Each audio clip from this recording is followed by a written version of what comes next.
어느 직장인이 한 달에 250만 원씩 한 6년, 7년 정도 모은 2억 돈을 가지고 청량리에 있는 오피스텔을 덜컥 매입을 했어요. 1.5룸이었어요. 그 오피스텔이. 분양가 7억대가 됐는데 오피스텔에 취등록세는 4.6%인가 그래요. 분양가가 7억이니까 취등록세만 해도 대략 3천만 원 정도가 되거든요. 3천만 원이 넘는 돈을 내고 등기를 가지고 온 거죠. 오피스텔을 사는 순간 전매에 대한 프리미엄이라든가 또는 임대료를 받는 수익화의 시점에 최소한 3억에서 4억 정도는 프리미엄을 보장한다라는 말을 듣고 샀는데 프리미엄도 구경도 못 해봤고 결국은 전매가 안 돼서 거의 우울증에 아주 처참한 패배를 가지고 온 거죠. 금융권을 이용해서 5억이라는 돈을 대출을 받았다라는 거예요. 요즘 고금리로 계산하면 5억이면은 이자가 제가 얼핏 계산해봤을 때 한 250만 원 정도 됩니다.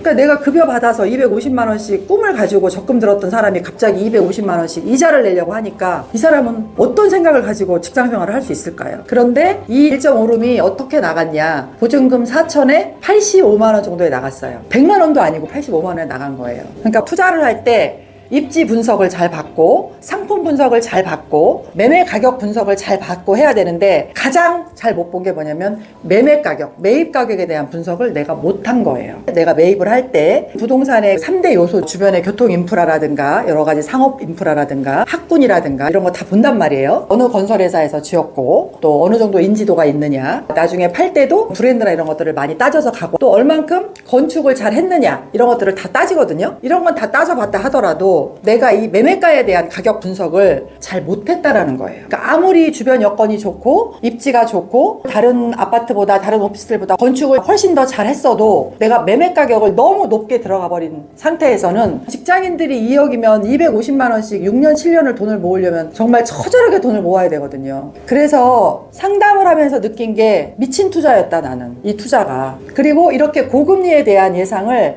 아무도 안 했다라는 거예요. 근데 부동산은 언제든지 금리에 대한 거라든가 세계 증시에 대한 거라든가 우리가 예측하지 못했던 상황들, 거시경제 상황들 이런 것들을 브리핑 해주는 사람은 그 예측 못합니다. 결국은 누구 책임이냐? 그 본인 책임. 매입한 내 책임이라는 얘기지. 그래서 제가 늘 감당할 수 있을 만큼 저지르라고 외치는 이 이유가 분명히 있는 거거든요. 강남 같은 데는 구축 오피스텔도 3억대도 굉장히 많아요. 임대료도 100만 원, 120만 원씩 받을 수 있고 주변에 모든 인프라들이 굉장히 잘 되어 있는 오피스텔도 많아요. 그럼에도 불구하고 새 오피스텔이라고 한 말 한마디에 발을 잘못 들여서 이렇게 됐다라는 얘기를 들었을 때 내가 이 사람한테 지금 어떤 얘기를 해줘야 되는지 머리가 딴 얘기예요. 투자에 있어서 이런 교통 입지나 상품이나 유동인구라든가 그 부동산에 사람들이 모일 수 있는 집객력이라든가 소비성이라든가 배우 수요라든가 이런 것들을 다 분석을 한다 하더라도 매매 가격에 대한 함정을 내가 못 짚었다라는 거 여러분들한테 주고 싶은 메시지는 구축이든 신축이든 서울이든 지방이든 이게 중요한 게 아니고 내가 지금 매입해서 등기를 내야 되는 이 시점 가격이 얼마냐 이게 굉장히 중요합니다. 매입 가격이 적정한 팁은 브리퍼가 얘기를 해줘야 되는데 사실은 우리가 전체적으로 보면 코로나 시절에는 서울도 마찬가지 지방도 마찬가지로 이런 오피스텔이든 아파트든 가격이 너무 상승되어 있을 때 지어졌다라는 거죠. 그래서 내가 보는 관점은 땅 가격이 서울이든 지방이든 최소한 20% 30% 이상은 떨어졌을 때에 오피스텔이든 아파트든 분양을 받았을 때 여러분들이 프리미엄에 대한 메리트도 가져볼 수 있고 또 내가 다시 팔았을 때도 충분히 부동산으로 승산이 있다라고 보는 거죠. 지역에 상관없이 여의도든 강남이든 강북이든 그 지역에 전문가하고 상담을 하다 보면 땅 가격이 있어요. 예를 들어서 서대문이다, 지하철역 근처다 그러면 대략 땅 가격이 4천만 원대예요. 딱 정해진 건 아니지만 평균. 강남이다 그러면 땅 가격이 8천에서 1억 2천 이렇게 그 지역마다 평균 땅 가격이 있거든요. 땅 가격이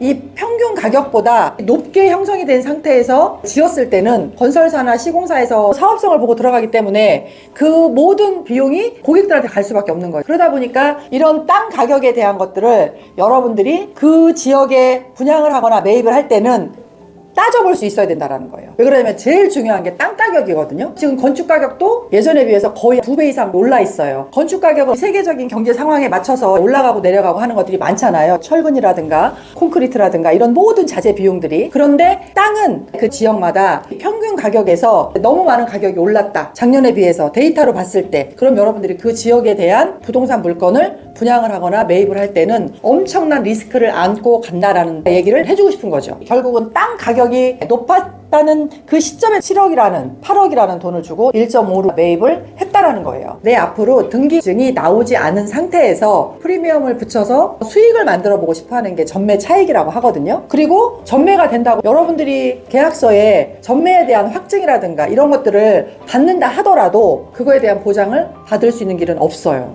그러니까 등기가 나오는 순간은 모든 게 다 본인의 책임이다. 내가 소액을 가지고 연끌을 해서 지금 산 거잖아요. 부동산은 3억 미만은 소액이거든. 내가 이거를 투자를 했을 때 내가 이자 감당을 6개월 정도 못하면 경매가 넘어가야 되는 상황이에요. 그러면 일단은 급급매로 한번 던져봐야 되겠죠. 손해 보더라도. 그러니까 내가 이걸 끌고 갈 수 있느냐, 끌고 갈 수 없느냐, 그건 본인만 알 수 있잖아요. 내가 이자를 250만 원씩 내면서 끌고 갈 수 있는지, 금융비용을 내가 감당할 수 있어야 되니까. 여러분들한테 팁이라면 일단은 내가 대출을 받은 은행에다가 이자를 좀 깎아주세요, 내려주세요 할 수 있거든요. 은행에서 여러분들이 충분히 상담을 하고 경매가 넘어가기 전에 방법을 찾아보는 게 가장 좋다.